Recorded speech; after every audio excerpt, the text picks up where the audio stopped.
CDSിലെ ക്രമക്കേട് ഉന്നതതല അന്വേഷണം നടത്തണമെന്ന് കോൺഗ്രസ്. CDS ചെയർപേഴ്സണായിരുന്ന ശ്രീദേവി തിലകൻ കൗൺസിലർ സ്ഥാനം രാജിവെക്കണമെന്ന് BJP. Nanma communication branded smart phone, land phone, laptop, ടിവികൾ, വമ്പിച്ച ലോൺ മേളയും സമ്മാനങ്ങളും എക്സ്ചേഞ്ച് ഓഫറുകളും. നന്മ കമ്മ്യൂണിക്കേഷൻ, ശ്രീകാലേശ്വരിക്ക് മുൻവശവും വടക്കേനടയിലും.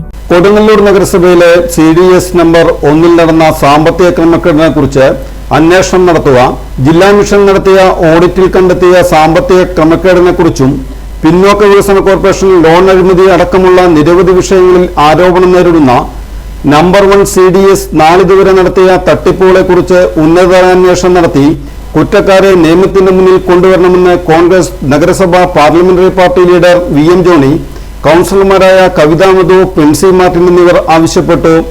അതേസമയം മുൻ CDS ചെയർപേഴ്സണും നിലവിലെ കൗൺസിലറുമായ ശ്രീദേവി തിലകൻ പൊതുജനങ്ങൾക്ക് മുന്നിൽ വ്യക്തമായ വിശദീകരണം നൽകണമെന്നും പൊതുപ്രവർത്തനത്തിലെ ധാർമ്മിക ഉത്തരവാദിത്തം മാനിച്ച് കൗൺസിലർ പദവി രാജിവെക്കണമെന്നും BJP മണ്ഡലം പ്രസിഡന്റ് ER ജിതേഷ് ആവശ്യപ്പെട്ടു.